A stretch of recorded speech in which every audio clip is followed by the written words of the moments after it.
and go. So hit button to make live happen, and live is now a thing.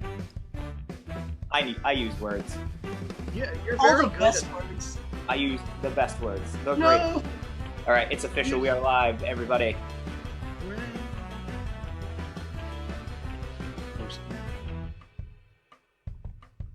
getting on that. I'm all over that. Hit button to make live happen. And Facebook.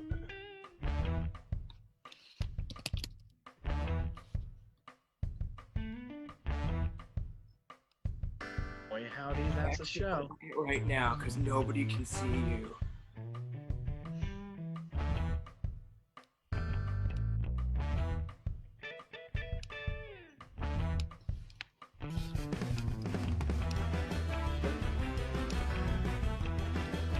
Sam, is it cold in your house? Because you look cold. Well, I'm actually warm because I put a blanket on. Howdy, that's a show. But you're smart. Thank you very much, Al. 50 seconds. Yeah, I'd love to share it, but I'm just getting pictures of toilet seat covers from Dollar General from my parents. Tag me. Probably more important. Those are also very important, LG. Yeah. The toilet seat cover of quiz shows. What is that? It's like a creepy cover, Yeah. one toilet seat cover sticker for $1. Wow. Wow. Like you pay me $1 to put it on?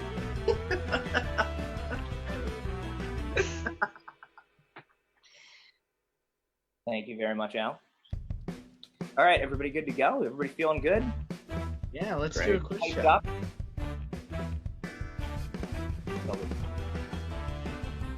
All right, well, I hope everybody is ready to go. Do you know why? Because it's Tuesday night. You still wore your mask when you went shopping on Prime Day, and you're stuck to your couch like a fly on Mike Pence's head. This is quarantine.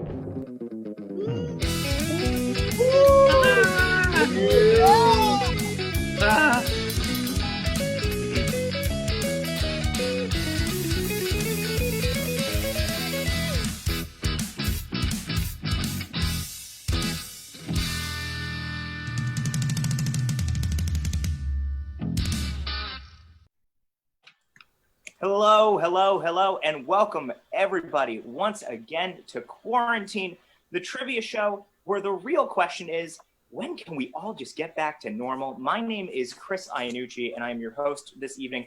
So wonderful to have you all here once again.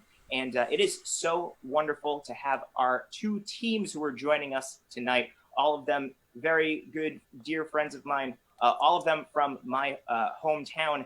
And I'm so excited that we can get all six of them together on one show. Let's get right to it, and let's introduce them. Coming up first, they might look a little familiar to you if you've ever watched the show before, because they are no spring chickens when it comes to being on quarantine. Please, everybody at home, put your hands together for our first team for the evening. It's Jerry Lewis. And playing tonight on Jerry Lewis, we have LG. We have the always hilarious Brian. And of course, last but certainly not least, we have Sam. Jerry Lewis, how are you all doing this evening? Good. fantastic. Alive, so. Well, alive is a very good first step. It's been a few weeks since we've had you on the show. How has quarantine been treating you all in your own respective reclusion? Hey, I should share this. I think I've only told this to Sam. I got very sick for a week and a half and could not get a test to see what it was. So I'm good now, but Well, we're glad that you're feeling better, but this is, again, why we socially distance the show. here's So- an inspirational story. I made it. We've got to win one for Brian. Let's do Got a this. win-win in my memory. Boy at home Throw one for Brian. watching the show right now who really needs a win, and it's Brian Elliott. Well, thank you all again for There's a coming sick back. little boy at home. We can't wait to see what you could do tonight. And they're contenders tonight, their fellow contestants, also friends of theirs, also from Providence, specifically the Providence Improv Guild, one of my favorite places on earth. And tonight we have Pork Minds, and Pork Minds is Tom, Justin, and Mikey. Give everybody a wave who's watching at home. And Pork Minds, his first time on the show. Thank you again so much for coming out tonight. But y'all hail from the Providence Improv Guild, and we've seen a big shift from going from live on-stage comedy to doing the stuff on Zoom and whatnot. And how have y'all been holding up? You having a good time with it? Yeah, we still get to hang out, and see friends and, fool around. And if that's like fun to watch, it's that we're successful. Well, as long as it's fun to do, that's the most important thing. And speaking of things that are fun to do, we got a great show for you tonight. But first, before we get into the show, we couldn't have a show if it wasn't for the man behind the curtain, our own personal tech guru out there somewhere in the universe getting schwippy with it. Let me introduce our friend, my favorite, Al. Al, how are you doing tonight? I am doing fantastic. Just partying with my boys Rick and Morty. We just won a rap battle to save the world. Probably gonna get lit on some Szechuan sauce. You're gonna get riggedy wrecked. Riggedy wrecked, and don't tell them, but I got the portal gun, so next week's adventure is gonna be pretty wild. And there we go. And a big thank you once again to Al for doing all the work behind the scenes. So for those of you who have not seen the show before, those of you who have not been on the show before, I'm going to run through the rules for you real quick. In front of me, I have a series of lovingly handcrafted trivia categories that were put together by myself and our wonderful team of writers who work here on Quarantine. And our Quarantine has put together quite a little lineup for you. So here's how this works. I'm going to give you the title of a category. I'm going to explain what the category is about. You're going to get about 10 to 15 seconds to answer each one of these questions. If your team can answer the question in the right amount of time, you get the points. If for whatever reason you can't answer the question or you run out of time, that means that the other team has an opportunity to steal for half the amount of points. Make sense for everybody? Okay, great. Well, before we got started tonight, we flipped a coin and we decided that Jerry Lewis is going to take the first question on the first category. And tonight's first category, well, we weren't on last week. And luckily for us, it was a very, very slow news cycle. Nothing major happened politically. Certainly nobody important got the coronavirus. So I felt like it was really good for us to just take that week off and just kind of reset. But it turns out we may have missed something key. And a few other people missed something key too, because there was supposed to be a second presidential debate this week that ended up getting canceled and then rescheduled into two separate town hall events, mostly because, as everybody knows, President Donald J. Trump contracted the coronavirus at a super spreader event of his own design. So because we can't have a legitimate debate, I thought that we would take the opportunity this week to instruct our fellow contestants on the show, as well as anybody who may be watching at home, some of the finer points of debate history in a category that I'm calling Masturbators. These are all questions that have to do with the history of presidential debates. So as I said, Jerry Lewis, you're getting the first question for this category. All of these are for 100 points. Are you ready to go? Yeah. All right, great. So your first question. The modern presidential debate is based not on any legal or constitutional precedent, but actually gets its inspiration from a series of 7 debates that took place in 1858 between these two senatorial candidates. Can you name the two candidates? Say that date again, Chris? Yeah. Sure. It was 1858. Do you think one of them's Abraham Lincoln? And Douglas? That would make sense. I think it's One Lincoln second, Douglas. I believe an answer from you. Yeah, let's go with that. Those would be 2. Do it. Lincoln Douglas? Lincoln and Douglas. Lincoln Final answer? and Douglas debates. That is your final answer? Yeah. Yes. Do it. That is correct. The Lincoln Douglas debates for Illinois Senate set the scene for every modern presidential debate to follow, and that is 100 points for Jerry Lewis. Nicely done. This next question moves over to Pork Mines for 100. Many believe the first televised presidential debate took place in 1960 between Nixon and Kennedy. However, the first one actually occurred in 1956 during the race between Eisenhower and Adlai Stevenson, except neither candidate actually appeared on TV. Instead, Maine Senator Margaret Chase Smith spoke for the Republicans, while this former First Lady debated on behalf of the Democrats. Who was the first person to debate on the side of the Democrats in the first ever televised presidential debate? Wow. And again, that's a long. I can repeat any of that question that you need. You know, I might ask you to repeat the whole thing, Chris, but I don't think you need to. I think we're going. Here's the nutshell of it. In 1956, during the race between Eisenhower and Stevenson, this former First Lady debated on behalf of the Democrats in the first ever televised presidential debate. Former First Lady. Former First Lady. Wow. Mikey. I know, Justin. What do you got? How? What was JFK's wife's name? Jackie. That's the only Democratic first lady that I know. I'll give you a couple more seconds, and then I will need an answer from you. You know what? I don't have anything better. Let's go with Jackie. Yeah. Jackie O. Final answer? Jackie O. Unfortunately, it was not Jackie O, which means Jerry Lewis for 50 points. Can you name the former First Lady? You guys think maybe like Eleanor Roosevelt? Maybe? Yes. Oh, that would make sense. Yeah. Hell yeah.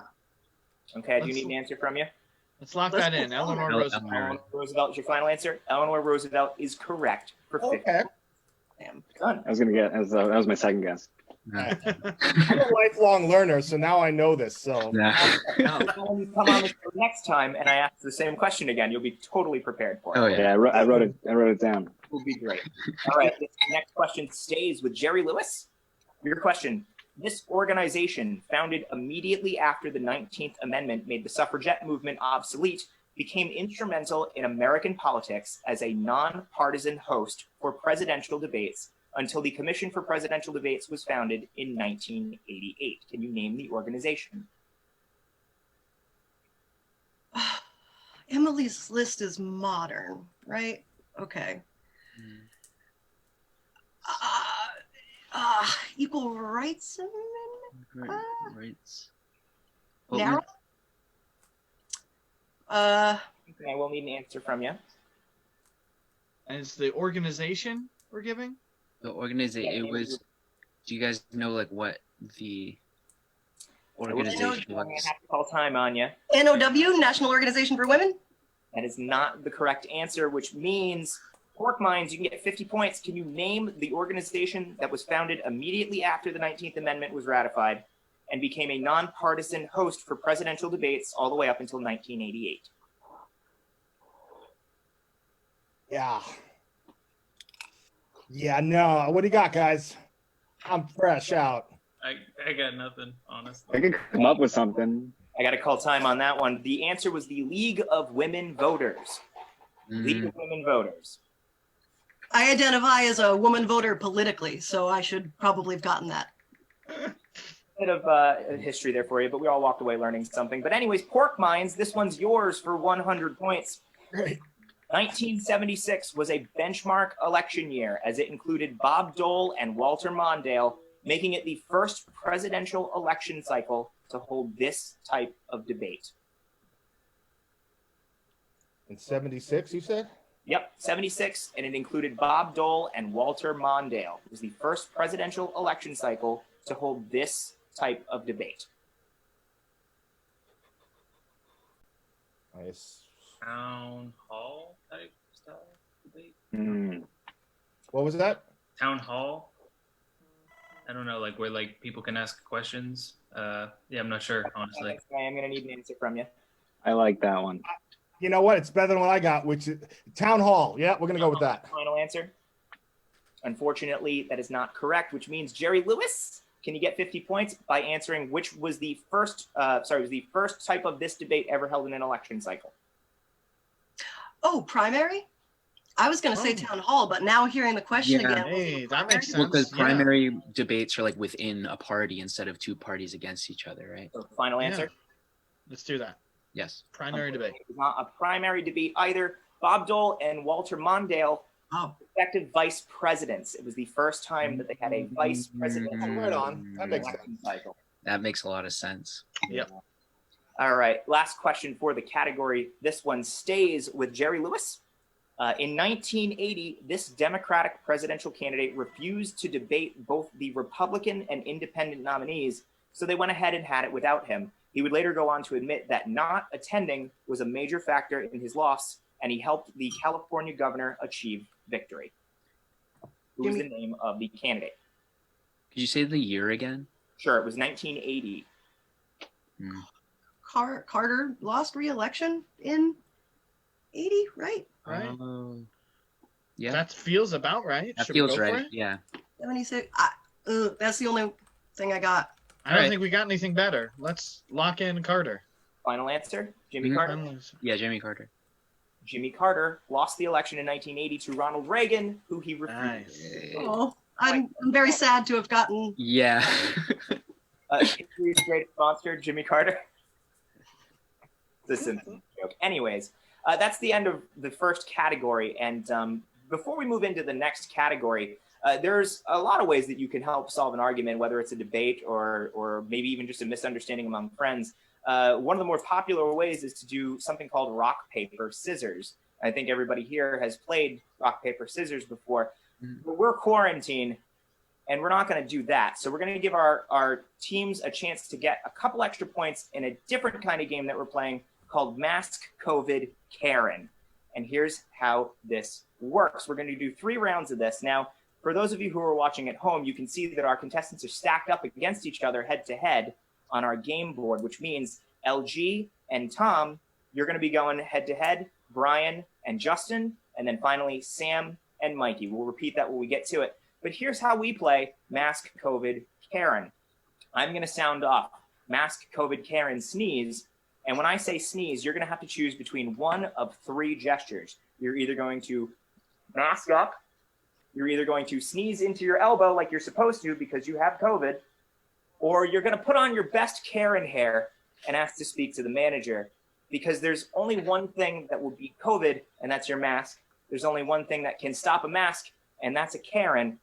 And there's only one thing that can beat Karen, and that's when she finally gets COVID. So does this make sense to everybody? Yeah. Great. So coming up first, we're going to do 3 rounds of this. Each person is going to get a chance to do it once. If you win, you get your team 100 points. So potentially 300 points on the table for each team. Up first, we have LG and Tom. Y'all ready to sound off? Yeah. Ready? Mask, COVID, Karen, sneeze. Oh, let's see. Tom went with COVID. Ooh, I think I got with Karen, which means Tom, you just won your team 100 points. COVID beat Karen every single time. Putting you on the board with 100 points, which means we're moving on to our next duo, which will be Brian and Justin. You guys ready to go? Yeah. All right. Sound off. Mask, COVID, Karen, sneeze. Oh, and they both yeah. All right, we're gonna take one more Well, time. one of us has to talk to the manager. It's a paradox. There's managers in this store. Ready to go. Mask, COVID, Karen, sneeze. Oh, damn. Too much Wow. here. Ready? Rapid fire. Mask, COVID, Karen, sneeze. We got a COVID and we got a Karen, which means Brian, you've won this round, which means you get Jerry Lewis 100 points. And finally, last but not least, we have Mikey and we have Sam. Are y'all ready to sound off? Yeah. All right, let's do this. Mask, COVID, Karen, sneeze. They both went for mask one more time. Mask, COVID, Karen, sneeze. Mask, COVID, Karen, sneeze. All right, we have a, we're sorry, that was a COVID and a mask. Mask beats COVID, which means Jerry Lewis gets another 100 points on the board. Sorry, who gets another 100 points? Jerry Lewis got that one. Sam beat Mike. Jerry Lewis? There we go. Question mark at the end, and I'm so glad that we're keeping that joke going even after months have gone by. It's definitely not unfunny now. It's just how it's pronounced. Yeah. Yeah, it's just the name. So we're going to move into our next category for round 1. And let me just tell you, it's all in the news. Everybody wants to keep talking about it, but birds. Everybody just keeps wanting to talk about Breaker. Hey, Breaker 19, have you got your ears on? This is Rolling Thunder. I'm looking for Quiz Boy. Repeat, I'm looking for Al's little brother. Come back. I'm sorry, I'm getting some audio interference here on. Yeah, we got someone cutting in. Evelyn. The Evelyn Trucks. Now, that name, I am a truck driver, but my name is a coincidence. My maiden name is Evelyn 18-wheeler. Okay. I heard you got a quiz show going on here. I've been listening in my truck on my CB Radio? Oh, well, we already have teams there. Thank you so much for calling in, Evelyn. But we already have teams. There's already a show that's going on right now. We're already in the middle of something. Are you just other truckers motorboating on the CB? No. This is a quiz show. It's like a real. Oh, well, if you're playing a real quiz show, then I got a couple of questions that might help you out. I'm gonna go ahead and ask them. All right. First team, I believe, is pork mines. I got a question for you. We truckers use our own lingo on the CB radio. If I get on the horn and I asked other truckers for a bear report, what am I asking for? Bear report. Bare naked rider. What do you think? It's like somebody naked on a motorcycle, Mikey? I don't know. I just figured bare naked Bear rider. report. Yeah. What? Well, I am going to need an answer. That I've been listening to Certainly. Griffin. You know, Quiz Boy always says that. Yeah, wait. You're saying, Mikey, someone naked on a motorcycle? I love that answer. You love the answer? I don't know if it's the right answer though. Oh, is that your final answer? I'm going to need one. Yeah, it's our final answer for sure. Final answer. Bare naked rider. All right. Well, I got to say that's wrong. Jerry Lewis, you got an answer for us? I believe, fellas, I believe a bear report is actually if there are police around. Yes. Let's lock that in, Ms. Trucks. Miss 18-wheeler to you. And, Sorry, I didn't mean to impose. That's all right. But you are right. If I'm asking for a bear report, I got to know if any cops are ahead. All right. Next question. I believe this goes to Jerry Lewis. One of the biggest dangers to a long-haul driver like me is alligators in the road. I'm not talking about freshwater crocodiles. What am I talking about? Sam, I feel like you know this in your gut. Bumps. Potholes? Speed bumps? Ooh, I like speed bumps. How do we feel about speed bumps? As a danger to a trucker's life. I feel badly about them. Truckers are the backbone of everything that logistically keeps us. Well, thank you very much. Is that your final answer? We gotta have something. I feel like let's lock it in unless we got anything else. Let's say that, yeah. All right. Well, that is a great guess, but potholes is not the answer. All right, pork mines, you got something to say? Could it be the rumble strip on the sides? For an alligator in the road, the rumble strip? Just kind of looks like the back of an alligator. What do you think? Yeah, I mean, I was going to go, I thought it would be potholes, but like, if that's not it, let's go with the rumble strip. All right. Now rumble strip going to be your final answer here? Yeah, Mikey, yeah. Justin, yeah? Yeah. Yeah, that's it. That is also a great guess, but also wrong. I got to tell you, an alligator is a burnt out tire on the side of the road because, you know, when it's all cut up, it looks like a little alligator on the road. Right. Right. My next question goes back to pork mines. Now, sometimes I get hungry when I'm out here on the road, but I'd never stoop so low as to eat road pizza. Now, what could that be a phrase for? I mean, that's right. That's us, right? That's pork mines. Yeah. That's roadkill, yeah? Roadkill? That's what I was thinking too, yeah. What else could it be? We're going to go with roadkill. Oh, that is a great answer because it's the right one. Roadkill. It's roadkill. You know, don't eat it. Yeah. All right. Next question goes right on back. Sometimes us drivers can make a little extra pulling a referee across the country, but it's honest money and not from drugs. Because a reefer is this. I'm asking, what is it? What do we call a reefer? This is to Jerry Lewis. Pulling a reefer across state lines. Is that what you said? Across the country, across straight lines, wherever your truck is going. A refrigerated truck? Oh, it might be, yeah. Refrigerated goods.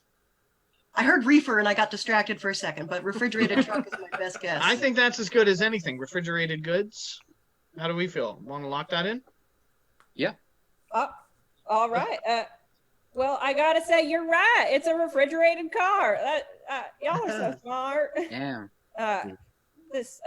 All right. Got one more question here. I mean, I got a lot more, but that's okay. We don't got time for that. All right, my next question goes right on back to Pork Mines. Christmas don't mean nothing for us drivers since we're always on the road. Christmas card gifted on the road isn't always as delightful as one from my Aunt Carol and her beagles. What are you getting when you get a Christmas card?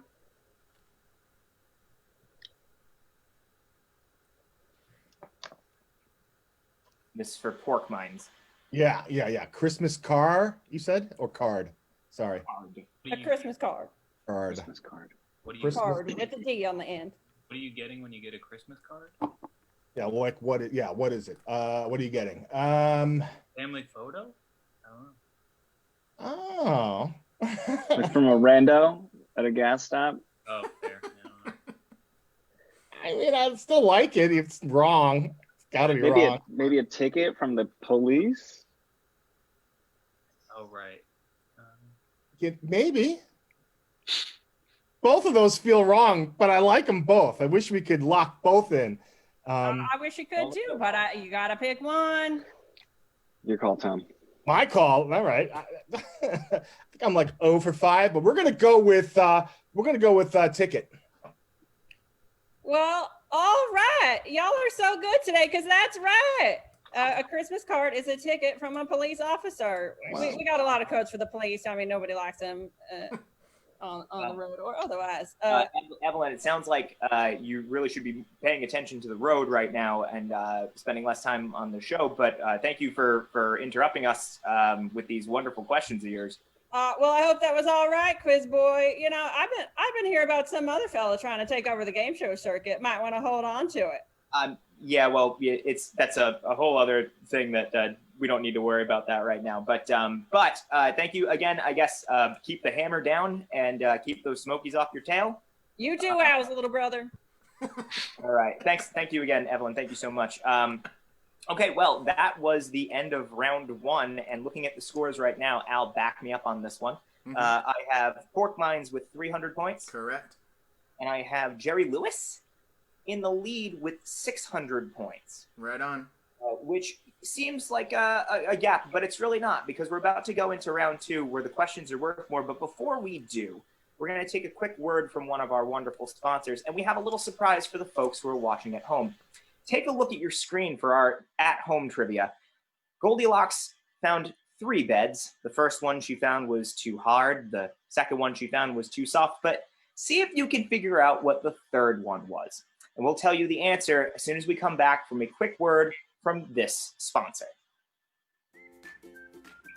Oh, hello there. Welcome to Mystic Biscuits, Mystic, Connecticut's #1 baking destination since 2006. I'm Keith Harris, and this is my sister, Patty. Ahoy hoy! We're right on the corner of Grand and 14th, baking up perfection and waiting for you to come on by. Cause here at Mystic Biscuit, we know 2 things. Baked goods and how you're gonna die. We know when and how, down to the minute! And how! We cater desserts for a variety of occasions. Our blueberry pie is a harvest revelation. Turnovers, turnovers, turnovers. Cannoli, eclair, mille-feuille, baklava, strawberry turnover. We do it all. We do it all. Your fate is inescapable, as is our curse! Fresh bread, baked daily. Motherfuck. Weddings, retirements, quinceañeras. We do it all. We do it all. So stop by. We'll be serving Connecticut's favorite pastry until 2027.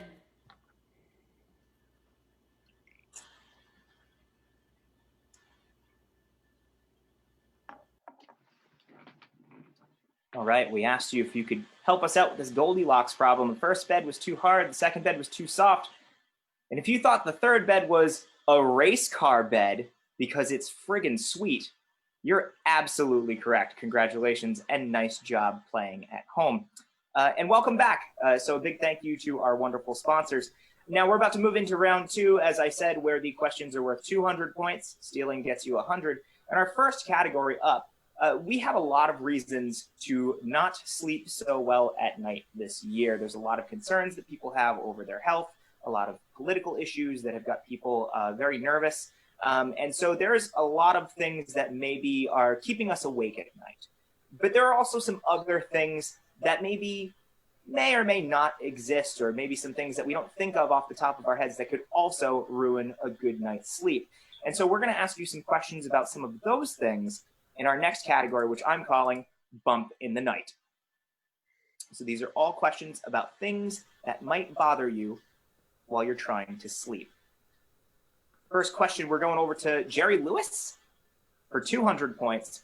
Derived from the Latin meaning to lie beneath, this beautiful demon is known for her late-night seduction of men. Can you name the creature? Succubus. That's what I thought. Yeah, that's what I was thinking. Succubus, succubi. Succubi. All right. Yeah, final answer. Let's do succubi. Succubus is correct for 200 points. Nicely done. That wasn't his answer. He just... Succubi as well, yeah. Succubi. All right, this one goes over to Pork Minds. Your question for 200. Described as uncomfortable sensations and an irresistible urge to move and stretch. The treatments for this condition run the gamut from warm baths to opioids. What is the condition that I'm talking about? One more time, please. Sure thing. I think It is I have that. described as an uncomfortable sensation and an irresistible urge to move and stretch. Oh, Hmm. to move and stretch. So, like, I mean, because I have that. What was that? I'll give you a couple more seconds and I'll need the final answer from you. You can discuss amongst yourselves too. Boy. Yeah, well, it's like restlessness, but that doesn't sound like a medical condition.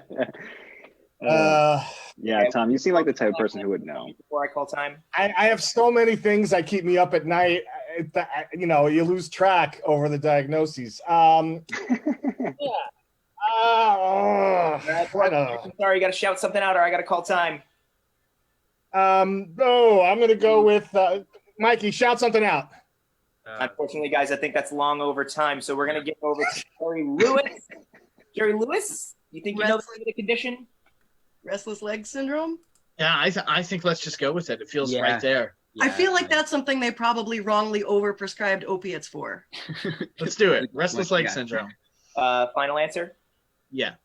The answer to things that they overprescribed opiates for is literally everything, but in this case, yes, it is restless leg syndrome. Tom, you were so close. Restless was in the condition. I thought you were going to say it right at the end, Tom. Yeah. Right there. That's 100 points for Jerry Lewis. Great job.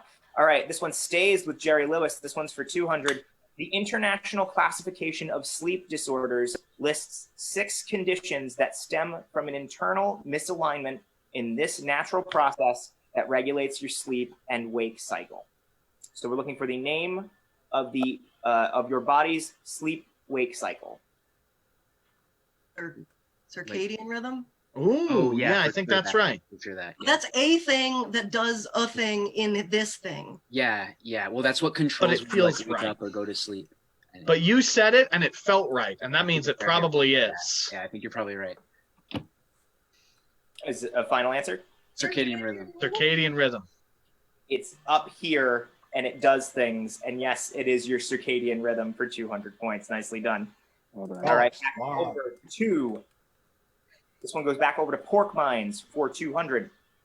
Maybe it's just instinct, but according to a UK neuroscience research firm, this noise ranked #1 on the list of sounds that are most likely to wake a sleeping woman, whereas the same noise didn't even make the top 10 for men.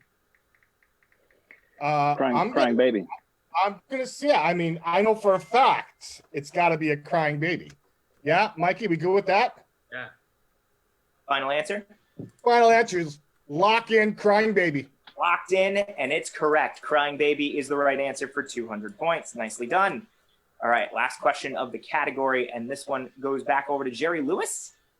According to folklore, unlike his creepy face-licking cousin, the Japanese tenjoname is content to spend the night in your bedroom licking this? It feels like it's feet. Yeah. He's got a cousin that licks face. This feels like a weird Japanese myth.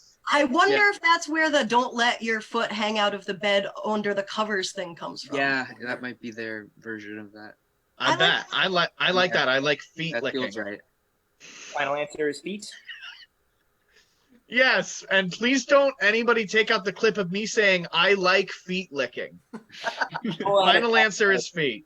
Unfortunately, Jerry Lewis, feet is not the correct answer. So you're. I said that for nothing. It's okay. We got the clip.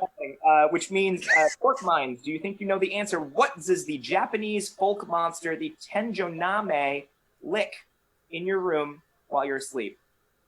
The palms, right? Hands. What do you think? That or doorknobs You said doorknobs? of your room, yeah. And it's like next level creepy. But palms, I'd say we go with palms. Final answer? Yeah, I'm thinking body part, Mikey. What do you think? I mean, let's go with either palms or doorknobs. Waking up with sweaty palms makes sense. Yeah. So, I'm sorry, your final answer is? Palms, hands. Unfortunately, it's not a body part. He licks the ceiling. He hangs out on your ceiling and sticks to it with his tongue. And, I didn't think you could get more of a pervert. So, unfortunately, no points were awarded on that question. But that's the end of the category. And now we're going to move into another game. And this one's not a trivia game, but because we just spent all that time talking about things that might be lurking in the shadows while we're trying to sleep, we're going to give our contestants an opportunity to create their own monster in the closet in a game that I'm calling Monster Mashup. And here's how this works. Now, you all have something in front of you that you can draw on, that you can show to the camera. As a team, you're going to design a 3-tiered monster that comes out of your closet at night to keep you awake during this terrible, awful year where we could all just really use a good night's sleep. So here's how this works. For the head, I have LG and Tom. You will be designing a monster head. Brian and I believe Justin, you will be designing the body. So you're going to draw from the neck down to the waist. And then finally, we have Sam and we have Mikey. You're going to be drawing the legs and the feet. Okay? So when I say so, we're going to put 60 seconds on the clock. We're going to give you an opportunity to draw. If you want to shout some things out to each other to try to coordinate. But by the end of 60 seconds, I need you to have a head, a center, and the legs and feet to build your own monster so that when you hold them up to your camera, the folks at home will see an entire top to bottom monster in your closet. And I might even ask you a couple of questions to describe what we got going on there. But first, let's put 60 seconds on the clock. I think Sam has a question. I have one question. Should we draw it to fill up our entire paper or just one section of the paper? I'm going to have you hold your entire paper. I'm going to have you hold everything that you drew up, and that's going to fill your screen. Mm-hmm. Make sense? Yes, thank you. All right, cool. So 60 seconds on the clock. Get your ideas ready and go. All right. Okay, how Drawing a really large brained thing. It's got a lot of think of it next. How think I'm of it next? thinking like the Pac-Man ghost, but like more like a dude with a mustache, but it looks more like a Pac-Man ghost right now. Okay, I'm digging it. 45 seconds. Is your neck in the center, Sam or Brian? Right in the center of the paper? Yes, I'll put it in the center. Okay. I'll do same. And we are at 30 seconds. All right, we're halfway there, everybody. Remember, when I say pens down, it's pens down. So try to get as much on there as you can before we run out of time. And I want to see some spooky, ooky monsters. We're going to make sure we give our viewers tonight some nightmares. 15 seconds left. All right.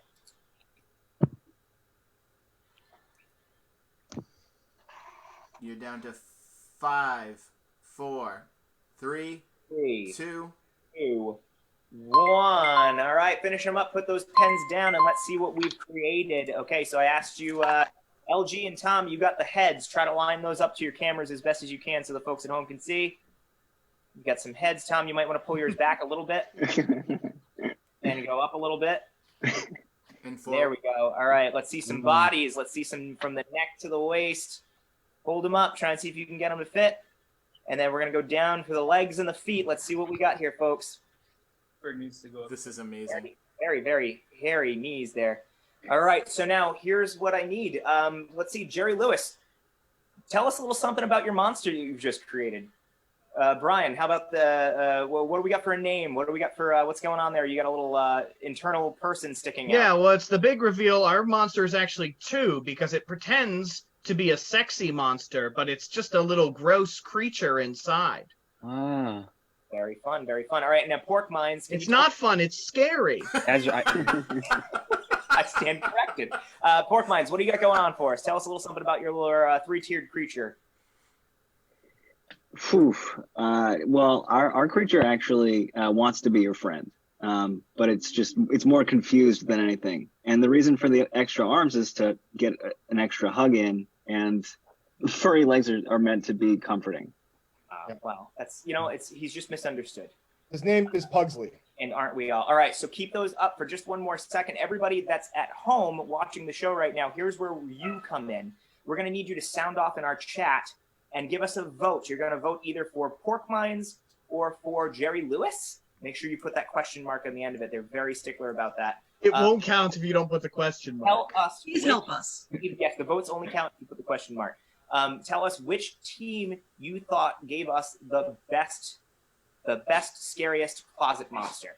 And we will tally up those results, and we're going to give you an answer on who won when we come back after a short break. Chris Iannucci says he plans to uphold the rules of the game show Quarantine. But why won't he take a lie detector test? Chris Iannucci, we just can't trust him. Hi, I'm Tommy Spears. I'm an Eagle Scout, a small business owner, and a 4th level paladin of the Dread God Moran. I can promise you 2 things. I have never held a cruise ship hostage, and I will stop the corruption on Quarantine the Game Show. Can my opponent say that? Vote Tommy Spears Game Show host this November. Paid for by Americans for Tommy Spears for Quarantine host for America. And we're back. And thank you. That was a little weird one. Al, why are we running attack ads in the middle of my show? Well, he pays cash, and these graphics aren't cheap, so... Okay, I guess. And he's a good candidate. We'll just say that. We're gonna hold off on disparaging the current host. I didn't say that. I'm just saying he's a good candidate. Okay, well, these are crazy times. Anyways, so for those of you who are voting, keep those votes coming. We're gonna hold off on Rebecca. We've got Al monitoring the chat. They're gonna tally up your votes, and we're gonna give you the answer to who won those bonus points in just a second. But first, we're gonna crack on with round 3, where the questions are worth 300 points and stealing gets you 150. So I think a lot of times now people are spending so much time inside that they're not really too concerned about their personal hygiene or maybe what their clothes are looking like. I mean, as long as you're from the, fresh up from the waist up, you can be on a Zoom chat and nobody can tell that you haven't maybe put on deodorant in the last 3 days. So I thought it would be good for our contestants to learn a little bit more about maybe some of the colognes and hygiene products that they may have forgotten about since they've stopped using them altogether in a next category that I'm calling So Fresh and So Clean. Now, this is a little different than the typical trivia categories. In front of me, I have a list of 12 products. These are all some form of cologne or body fragrance that may or may not be real. So I'm going to give each one of our contestants the name of a product, and it is going to be up to them to tell me whether or not it is real or it is fake. If you answer correctly, it means you get your team an extra 200 points. If you answer incorrectly, no points are awarded. As I said, there are 12, so each person's going to get an opportunity to answer 2. Make sense? Great. So first off, we have LG. LG, your cologne, it's called Anarchy for Him. Real or fake? Oh, late stage capitalism. Okay. Yes, yes. I feel true. Yes, real.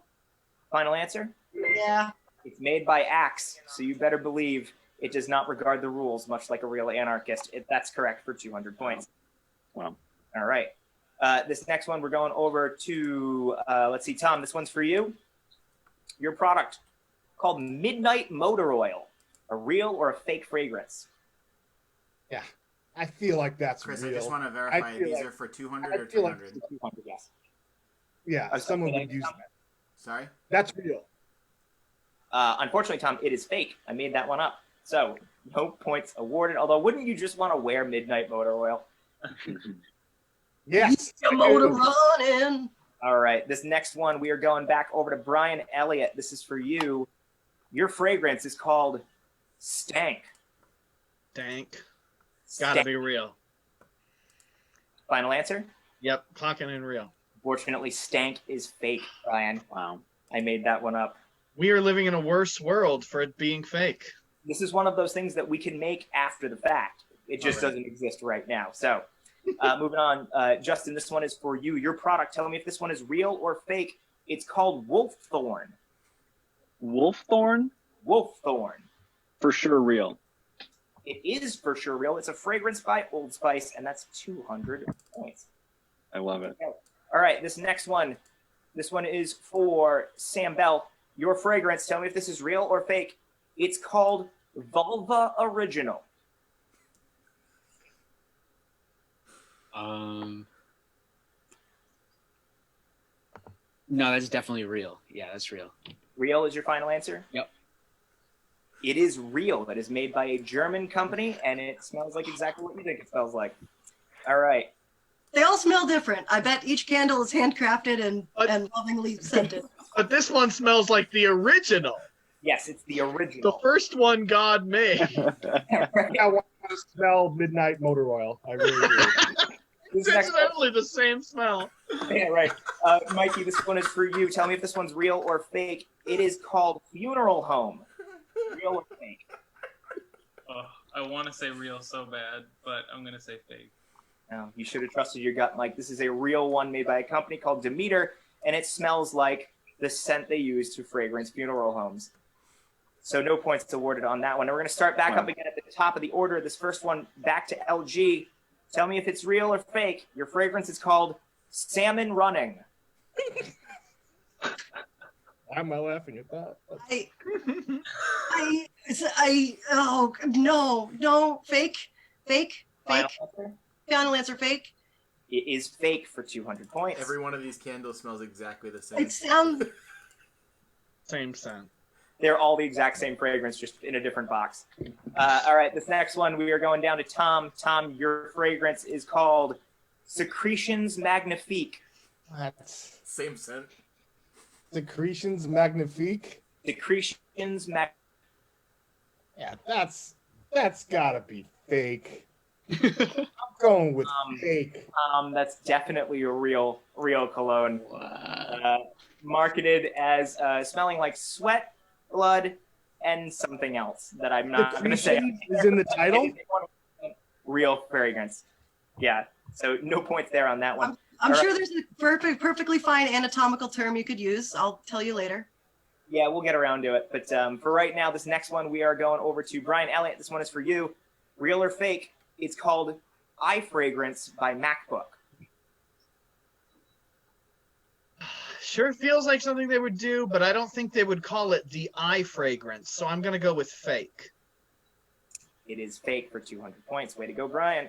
Apple would call it like something a little more pretentious. All right. Yeah, right. All right, this next one, we are going to Justin. Justin, this one is for you. It's called Oh Do Stilton. Oh Do Stilton? Yep. Oh Do Stilton.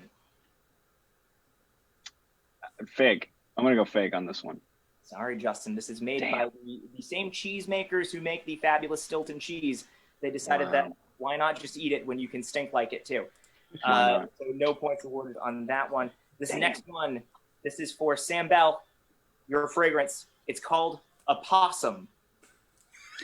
Opossum? Opossum. Like a possum or like the animal? Animal, all one word. Opossum.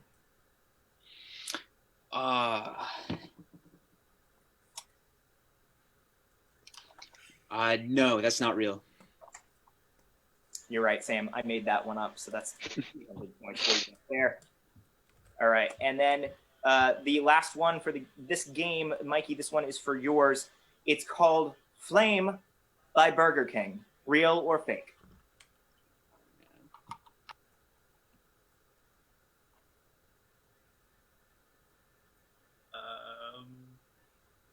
I'm gonna go with fake. Fake? Yes.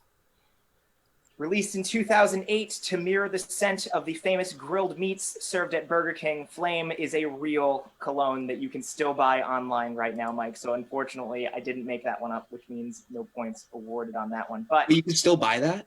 You can still buy it online. It's called Flame. Valentine's Day's coming up, everybody. So true. Prime Day today. And I think we all know what everybody's getting in their stockings this year. Yeah, Valentine's Day stocking. Everybody, so that was a good round. But I think we still have some votes coming in for our monster mashup game. And Al, did we get a clear winner on that one? We did. Pork Mines got the win on that. Pork Mines, that is great. That was a $500 category. I'm sorry, 500-point category, which means you guys definitely got a nice little boost for that. But looking at the scores right now, I have Jerry Lewis with 2,100 points. Correct. And I have Pork Mines with 1,200 points. Correct. Which seems like you're behind, but there's still one more category to go. There's still plenty of room in this game to come back. And we got one last round of questions for you. Now, we've seen the spike in COVID that's come about in the last couple of weeks. Some other scientists are predicting a bit of a surge as we go into the fall months. And it's a little disheartening when you see something like the Rose Garden event that the president was at, and I think another 10 members of the White House staff all managed to contract coronavirus because they thought they were prepared, but weren't prepared enough. So I thought we would take this last category to really look back at some of the times in history when the people who were in charge thought that they knew what they were doing, and things still managed to get out of control, in a category that I'm calling We Got This. So these are all questions about times when everything seemed like it was going to be okay, and then it turned out to be a disaster. So first question for this category, we're going with Pork Mines. This is for 300 points. This now infamous group thought that they knew what they were doing while traveling west during the fall of 1846, except that a shortcut that was meant to shave 4 days off the trip ended up taking over a month, leaving them stranded in the wilderness for a long and deadly winter. Can you name the expedition? Yeah, that's I was upset. The Donner Party, right? Final answer? Yeah. Yeah. Donner Party is correct for 300 points. That's great. It's also Job, me Tom. playing Oregon Trail. I never even made it that close. I was, yeah. Because you would always eat each other. You'd always say ford the river or eat family. The trick was to just type cannibal really quick. Yeah. In the time The cannibal cheat code. This next one goes over to Jerry Lewis. Your question for 300 points. This augmented reality game promised to bring fans' favorite characters into the real world, but during its first month of release, the volume of players got so high that the servers kept crashing. What was the game? That's Pokemon Go, Yeah, baby. it's got to be Pokemon Go. Polls. Yes. Pokemon Go is correct for 300 points. Nicely done. Back over to Pork Mines. Your question. Although this music festival was conceived as a money-making venture that would have about 50,000 attendees, it was turned into a free concert with a turnout of over 400,000, quickly overwhelming the staff that was there. What is the name of the festival? Fire Festival, right? Yeah, the fire one. FYR, yeah. Right? Yeah. Fire Festival. Final answer? Yes, sir. That is unfortunately not the correct festival that we were looking for, which means, Jerry Lewis, you think you might know the answer? I think it's Woodstock, right? Woodstock 99. Yes. Or is it 69? No, it's Woodstock 99. Let's just say Woodstock and see if Chris calls us on it. Woodstock. Woodstock. I like that. Woodstock. I have to now. You're gonna need to give me a clear answer for this one. Can you repeat the question? It's definitely 69 where it got like overrun. Very quickly. Like they were crashing down the gates and stuff. And like is that a final answer from you? Let's do it. Let's say I 69. really hope that's true. Woodstock 69 is your final answer? Yeah. Yeah. Woodstock 99 was definitely a money-making venture. It was 69 was the right Woodstock. So you guys got that for 150 points. There you go. See, I could have let it slide, but then you openly talked about your plan in front of me. I had to put my foot down. But and this is why I'm saying there are some people who would host this show in a different way. I'm still not clear on whether or not we got the points. I was just caught up in the drama of remembering what points on that one. And you also get this question. See if you can answer this one. In 1971, the Ford Motor Company released its first compact car, expecting to give the European and Asian markets a run for their money. Ford was surprised when instead of being a huge success, they saw their new model go up in smoke after a slew of lawsuits over design issues and a recall of 1.5 million cars. What was the car? Is this Jerry Lewis? Jerry This is Lewis. us. Pinto? Ford Pinto? Oh, that sounds right. Yeah. Yeah. Yeah, If that you, does sound if you right. feel like that, I like Ford Pinto. Yeah, that sounds like something that would be right. Final answer? Yeah, Ford Pinto. 100% correct for 300 points. They put the gas tank and the engine in the back of the car, so when you hit the bumper, everything bursts into flames. Design flaw. But, what are you going to do? You got to make money, right? So that's 300 points for Jerry Lewis. All right, last question of the category, and this one goes back over to Pork Mines for 300 points. In 2017, a joke on Rick and Morty led McDonald's to bring back the Szechuan sauce, which ended in a PR disaster when the company undersupplied the restaurants, clearly misjudging how insufferable Rick and Morty fans are. And Szechuan sauce was originally produced by McDonald's in 1998 to promote what film? I believe that's Mulan, right? I love that answer. We're gonna go Mulan. Final answer? Yeah. Mulan is correct for 300 points. So that was very, very nicely done. Yeah, people were like rioting outside of McDonald's because they couldn't get enough Szechuan sauce. It wasn't that good. Never underestimate Rick and Morty fans. All right, so that is the end of our last category. And totaling up the scores right now, I have Pork Mines with 1,800 points. And I have Jerry Lewis with 2,850 points.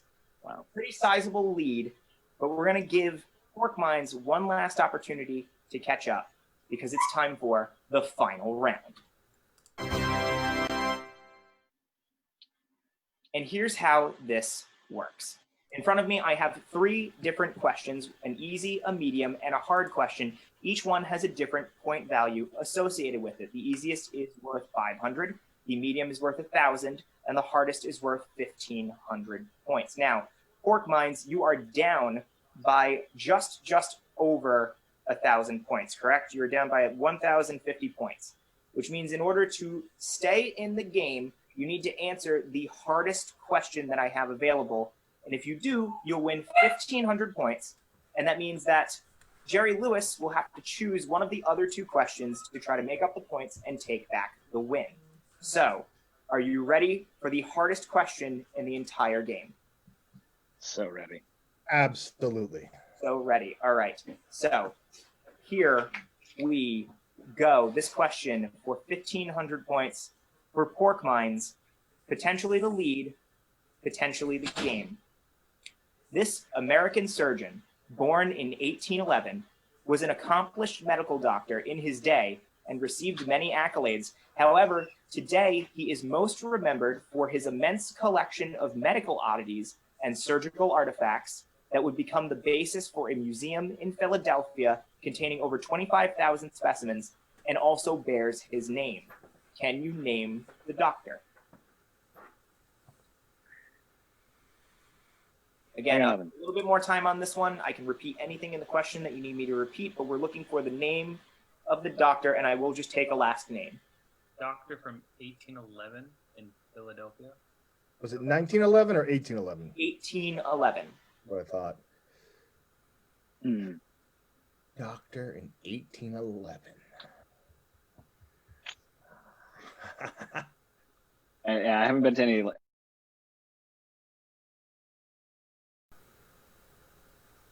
That's appropriately challenging. Yeah. Certainly. We put And it spooky.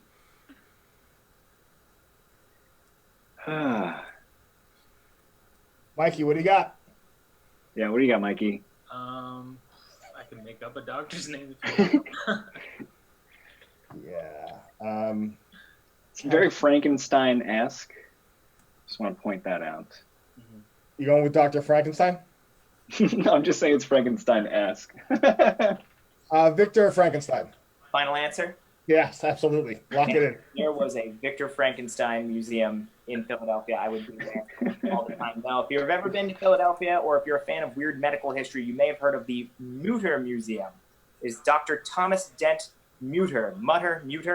But he has had a ginormous collection of medical oddities, including such things as a piece of Einstein's brain, Grover Cleveland's mouth tumor, John Wilkes Booth's vertebrae, as well as just so many other weird things that were preserved in medical artifacts that they built an entire museum in Philadelphia for him. But unfortunately, you didn't guess that answer, which means you didn't get the 1,500 points, which means, unfortunately, Pork Minds, you didn't win the game tonight, which means Jerry Lewis steps out in front as the clear winner for tonight. So we're going to congratulate Jerry Lewis in just a second, but before we say goodbye, Pork Minds, thank you so much for coming on the show tonight. We really hope you had a good time.